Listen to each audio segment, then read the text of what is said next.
terima kasih Bang Sukma, Kanda sudah hadir, Bang Haidar memang nggak hadir tadi sudah dikonfirmasi, dan teman-teman karena hujan banyak yang kejebak. Dan hari ini alhamdulillah kita bisa silaturahmi, terutama dengan abang-abang kita yang punya kesibukan.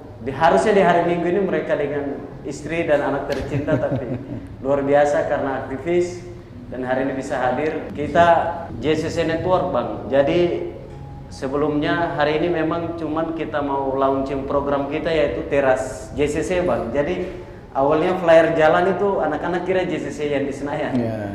Cuma JCC kita ini jurnalis dan konten kreator.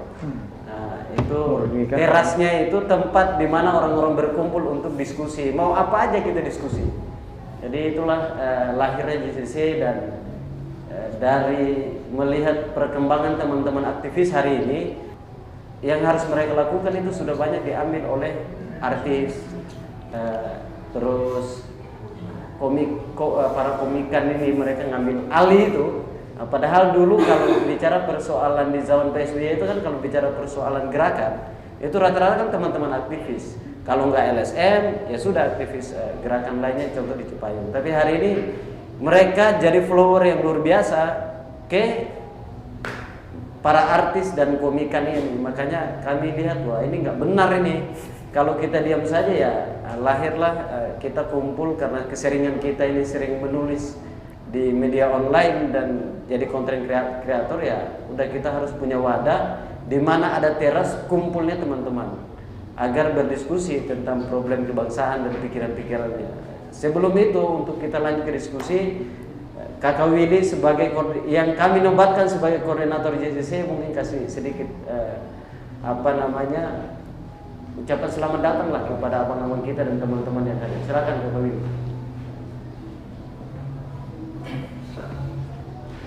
Assalamualaikum warahmatullahi wabarakatuh. Waalaikumsalam warahmatullahi wabarakatuh. Kita semua yang saya hormati rekan Yanuan, rekan Sukma, kawan-kawan semua. Terima kasih. Jadi sebenarnya ya saya sedikit menambahkan tadi yang disampaikan Abang Abdullah Rai. Jadi teras JCC Network ini lahir daripada diskusi dan gelisah. Jadi kenapa kita, karena memang pelaut yang hebat itu kan nggak lahir dari laut yang tenang, dia pasti lahir dari badai dan gelombang. Jadi, nah ini kan daripada kegelisahan ini kemudian kita diskusikan, karena memang akhir-akhir ini kawan-kawan aktivis dan termasuk jurnalis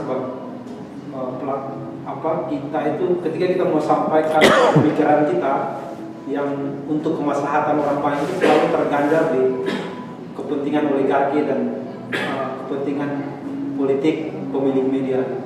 Nah kemudian kita membentuk salah satu karena kita udah punya banyak channel-channel, dan kemudian selain kita menulis kawan-kawan aktivis, dan kita juga punya nih ruang sendiri yang sudah diikuti beberapa banyak orang.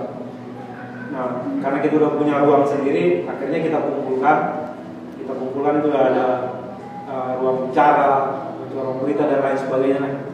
Ada kontributor dan masih banyak lagi. Ini udah jalan udah sekitar ada mau 3 tahunan Bang, itu udah jalan udah lama. Karena kita pikir ini kalau dibiarkan saja kan, kalau kayak sapu itu kan cuma satu aja kita sapu kan nggak bakal bersih kan.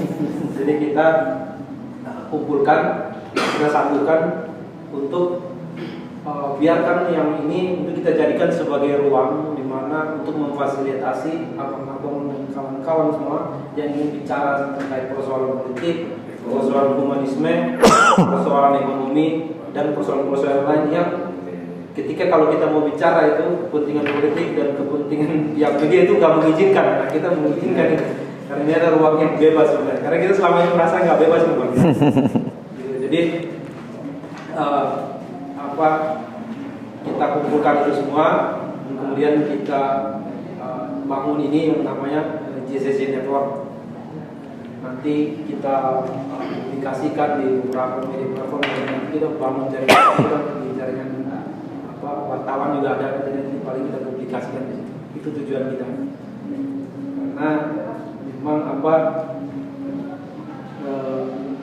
kalau tanya terkait hidup ini kan tujuannya apa? Tujuan kita untuk berbuat baik, kita jalani aja. Mungkin hanya itu saja. Sekian dan terima kasih buat Bang Irwan dan Bang Sukma yang udah mau datang di teras JCC. Terima kasih. Waalaikumsalam warahmatullahi wabarakatuh.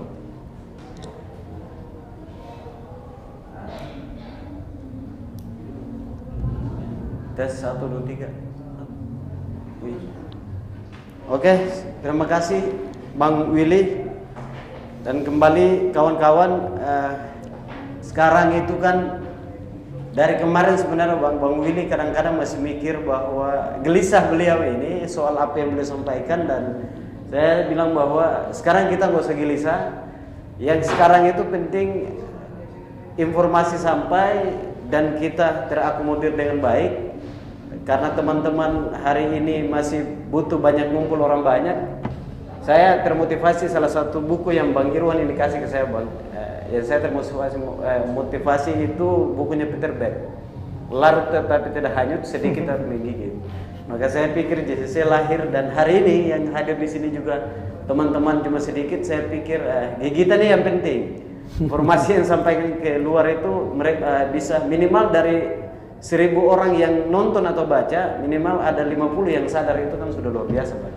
Nah, tapi kalau kita banyak ngumpulin 1000 orang tapi itu hanya selesai di ruang diskusi, ya nggak penting juga gitu loh, nggak ada perubahan. Untuk itu ada problem sebenarnya dari tema bicara di era Pak Jokowi, ada kepemimpinan Pak Jokowi di 2 periode ini ada problem sebenarnya sampai hari ini belum tuntas, yaitu problem kebangsaan kita, nasionalisme kita yang makin hari bukan makin bagus, tetapi makin hari makin rapuh karena ada problem sosial seperti problem antar suku, antar golongan, problem masalah korupsi, konflik antar elit politik, dan problem hukum. Ini masalah-masalah sosial yang sampai hari ini memang belum diselesaikan secara baik dan benar oleh para pimpinan siapa aja di Republik ini. Nah, ini problem yang mau di Republik ini kan mau, kalau saya lihat, kami lihat mau presidennya siapapun, problem ini pasti ada. Untuk itu, terutama waktu dan tempat saya berikan kepada Bang Sukma untuk pikiran-pikirannya. Nah, kalau di teras JCC ini, kalau yang senior itu harus dari belakang, Pak. Jadi karena ini anak muda duluan ya, kepentingannya hari ini kan konsepnya yang muda memimpin. Jadi harus anak muda dulu, Pak. Silakan. Jadi orang tua ini memberikan masukan, kalau yang muda salah dia bisa kasih masukan. Silakan, Pak. Sudah lewat setengah abad. Ini Oke, Bang, silakan. Jadi gini, kalau sekarang kita melihat memang era sekarang ini adalah era digital ya. Artinya tidak bisa dilepaskan, dan kecepatan ini begitu luar biasa dan masif gitu kan. Tadi sudah sempat dibuka oleh diawali Bung Rian, bahwa memang ruang-ruang yang tadinya diharapkan oleh para aktivis segala macam yang untuk berbicara segala macam, justru malah sekarang diisi ruang-ruang oleh orang yang di luar itu.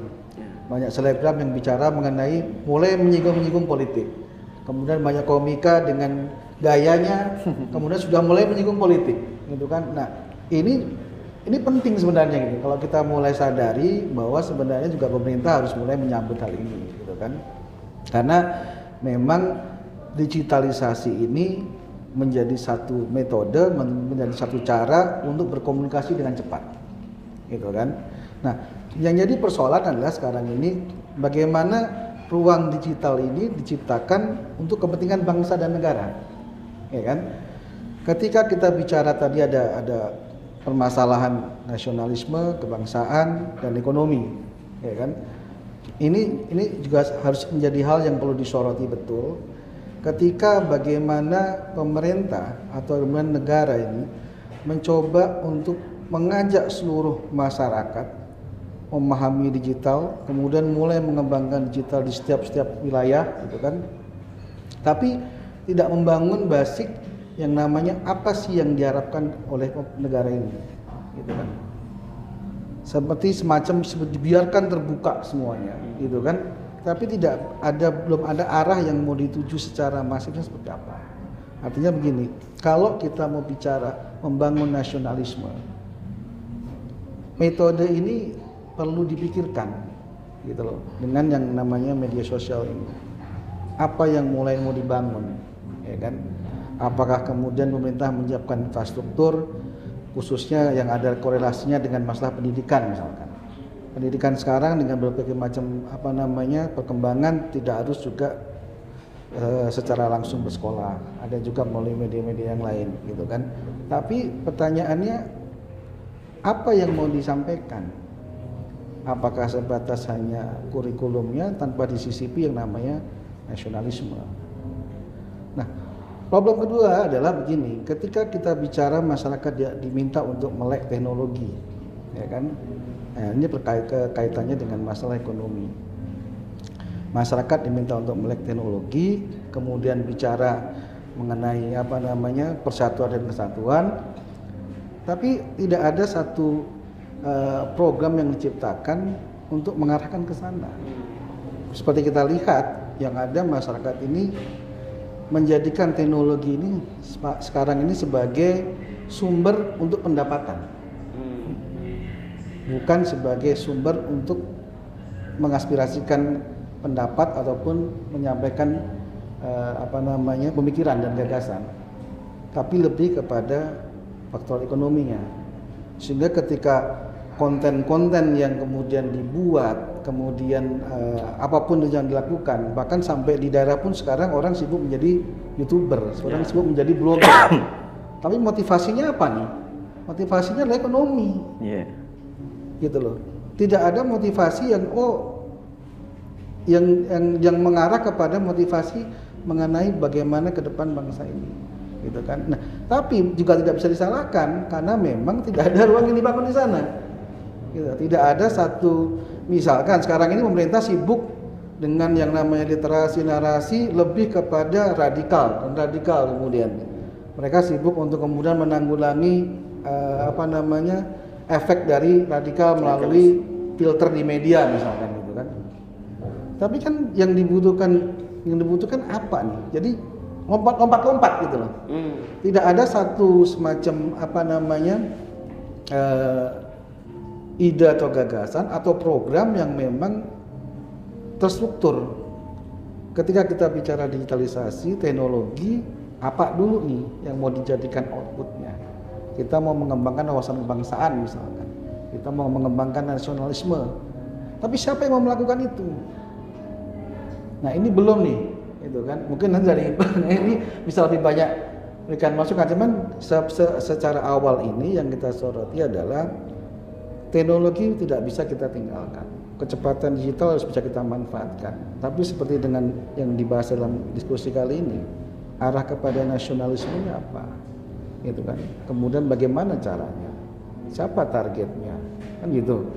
Nah, yang ada sekarang ini kebebasan. Kita juga tidak punya platform-platform khusus yang dibentuk untuk mengarah ke sana. Yang kita tahu yang ada TikTok, yang ada yang lain-lain itu mau bicara apa itu? Mau bicara gagasan di situ? Nggak ada. Mau bicara menyampaikan nasionalisme di situ? Belum sampai juga gitu kan. Yang ada apa? Yang ada lebih kepada faktor ekonomi. Tidak bisa disalahkan masyarakat. Pemerintah juga harus melihat bahwa kemudian ketika konten-konten ini coba dibatasi misalkan gitu kan, kemudian dilakukan yang namanya jangan sampai kontennya begini. Tapi ketersediaan ruang lain untuk mereka mencahkan masalah nggak ada. Bicara pekerjaan nggak ada lapangan kerja yang memang bisa mengakomodir semuanya. Bicara kemudian tingkat pengangguran ya masih ada gitu kan. Tapi ini salah satu solusi mereka ketika coba mengadaptasi yang namanya teknologi, mereka membuat suatu konten menjadi YouTuber, menghasilkan uang, menghasilkan pendapatan ekonomi, ya kan? Nah ini yang perlu disadari gitu, bahwa ketika kita bicaranya teknologi untuk program nasionalisme, untuk program itu, nah itu harus ada satu program yang jelas yang harus dibuat, gitu kan?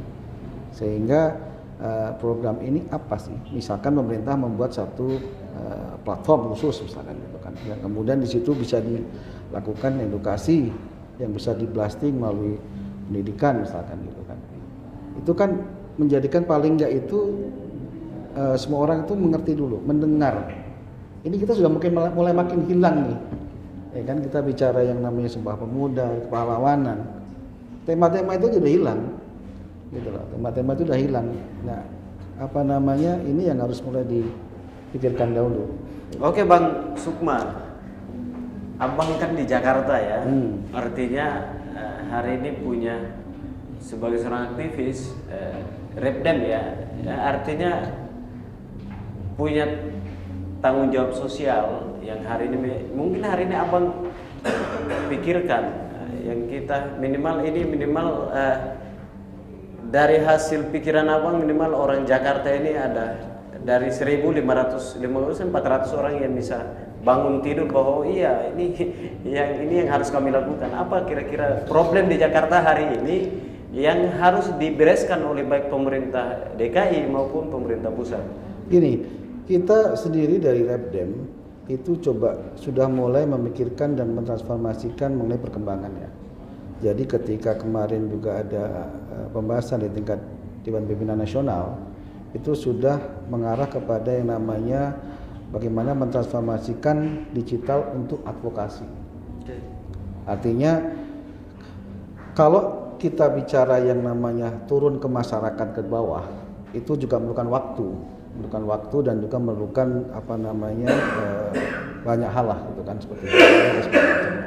Tapi bicara teknologi ini yang coba kita lakukan sekarang yang terdekat adalah di Repdem itu bagaimana kita mengadvokasi masyarakat melalui teknologi. Artinya ketika ada permasalahan bisa disampaikan langsung dengan adanya kecepatan teknologi. Kita buka ruang, di situ ada media sosial, kita buka ada ruang, kemudian ruang komunikasi digital lain yang kita buka untuk menyalurkan ketika kemudian ada permasalahan yang kemudian bisa kita teruskan kepada pimpinan di Jakarta ataupun di tingkat pusat. Itu salah satu cara yang coba kita sudah mulai lakukan gitu loh, untuk itu kita adaptif terhadap perkembangan teknologi. Oke, luar biasa Bang. Di Jakarta ini sama sebenarnya penyakit pembangunan dan nasionalisme ini kan di Jakarta sangat luar biasa, banyak. Itu dia 11-12 sama pusat lah kira-kira begitu. Lalu ini di Jakarta ini sudah mau tinggal, kalau fokusnya Pak Jokowi harapannya kan 2024 ini Jakarta jadi mantan ibu kota. Lalu masyarakat diarahkan ke kota baru namanya IKN. Sebagai pesan dari orang Jakarta Bang, harapan jangan sampai masalah yang ada di Jakarta ini dibawa ke sana lagi. Nah itu bagaimana Bang? Ya ini kan sebenarnya sudah bisa menjadi pilot projectnya, contoh nyata gitu kan, contoh nyata bahwa Jakarta sebagai ibu kota yang sekian lama itu kan dengan berbagai macam persoalannya kemudian mau dipindahkan ibu kotanya. Artinya persoalan-persoalan itu kan bisa kita kemudian garis bawahi. Di Jakarta ini persoalan paling mendasar apa sih? Misalkan transportasi, kemacetan. Bagaimana juga kemudian ini jangan sampai kemudian mendesain suatu wilayah ibu kota tanpa berpikir ibu kota ini mau berapa lama lagi, gitu kan? Artinya dari sisi pembangunan kita berharapkan rencana baik itu infrastruktur maupun rencana pembangunan itu sudah kita bicaranya bukan per 5 tahun, ya kan? Kadang-kadang kan ketika pergantian pemimpin ada kebijakan yang berbeda lagi, Nah, kita berharap sebenarnya negara kita ini sudah mulai menyusun desain yang sangat jauh, gitu loh, sehingga ini bisa master plan ini digunakan terus menerus. Pembangunan kita bicara untuk 30 tahun atau 50 tahun ke depan gitu kan, yang basicnya di situ. Bicara transportasi, kemudian bicara ruang yang lain, mengatasi banjir, sama juga gitu. Jadi bukan sifatnya yang kasuistis gitu kan, ada banjir baru tanganin, ada ini baru tanganin. Nah ini seharusnya sudah menjadi satu gambaran ketika ini dipindahkan, persoalan-persoalan mendasar ini kemudian sudah bisa didusun secara master plan-nya gitu kan. Persoalan ekonomi, ketimbangan sosial, persoalan yang namanya bagaimana lapangan pekerjaan, itu juga harus mulai dilakukan gitu kan. Ketika memindahkan ini kan nggak kemudian satu aspek aja ibu kotanya pindah, masyarakat pasti akan tersusun di sana, masyarakat baru, komunitas baru tersusun di sana, pekerjaan tersusun di sana. Ini jangan sampai juga bukan persoalan baru lagi di sana. Ini harus betul-betul satu rangkaian yang ketika ini memang rencananya sesuai dengan harapan pemerintah tahun 2024 ini sudah mulai pindah, itu betul-betul sudah hilanglah persoalan-persoalan yang mendasar seperti tadi. Ya gitu Bang, makanya saya tanya ini karena begini, di Jakarta ini kan hari ini setiap gubernur atau pemerintah presiden sekalipun, kemiskinan itu tetap ada tumbuh subur begitu, itu satu. Yang kedua adalah di Jakarta itu sebenarnya biang kerok daripada problem sosial salah satunya adalah konflik antar ormas ya, antara suku, antar bangsa. Nah, ini kan ada di Jakarta. Makanya saya pikir ya memang harus jangan sampai ini dibawa ke sana, kan kira-kira begitu. Lalu terakhir Bang, sebagai anak Jakarta, sebagai orang yang hari ini punya beban untuk bagaimana ikut membereskan problem sosial dan lain-lain di Jakarta, apa sih problem yang paling menurut Abang yang paling parah di Jakarta yang harus segera dibereskan? Ya kita lihat ya persoalan Jakarta dari salah satu aja Bang kira-kira. Ya, jadi contoh. paling utama adalah kita bicara yang paling mendasar dirasakan itu kita bicara kemacetan. Kita bisa lihat lah kemacetan itu hilang pada saat COVID. Ya kan? Orang bisa merasakan, oh kita merasakan jalan los. Kalau dulu kita merasakan jalan los enak itu ketika mau lebaran ya Pak. Lebaran enak, Jakarta lengang gitu kan. Tiba-tiba itu harus berlaku 1 minggu kadang-kadang. Karena begitu harus kembali ke Jakarta itu kemacetan luar biasa lagi. Sekarang kita diuji kemarin dengan COVID 2 tahun, Jakarta lengang. Kemudian seolah-olah menjadi satu gambaran kesuksesan nih. Wah, kesuksesan seorang gubernur misalkan gitu kan. Jakarta sepi. Iya Jakarta sepi. Tapi sepi karena COVID, adanya PPKM. Dan itu terlihat jelas ketika kemudian mulai dilonggarkan, bagaimana kemacetan berulang lagi dan bahkan lebih parah. Kenapa? Orang yang tadinya menahan diri karena ketakutan dengan COVID, kemudian orang harus mencari uang lagi untuk bertahan hidup gitu kan. Nah, ini problem utamanya gitu loh. Jadi kemacetan ini memang harus betul-betul menjadi satu catatan. Ya kan, sehingga apakah kemudian dengan metode yang pembenahan transportasi, pembatasan kendaraan atau apapun itu harus dilakukan. Memang harus ada keberanian dari pimpinan gitu kan, dari pemerintah untuk mengambil keputusan yang tegas gitu kan. Jadi masalah kemacetan ini saya kira kalau kita bicara orang Jakarta yang paling dirasakan dampaknya kemacetan lah. Gitu kan. Itu. Bang, kalau kemacetan ini salah pabrik atau ketidakberanian pemimpin? ini kesalahan pabrik mobil atau ketidakberanian pemerintah? Gini, kalau pelaku industri itu kan bisnis ekonomi kan. Artinya ada permintaan ya selalu diproduksi kan gitu.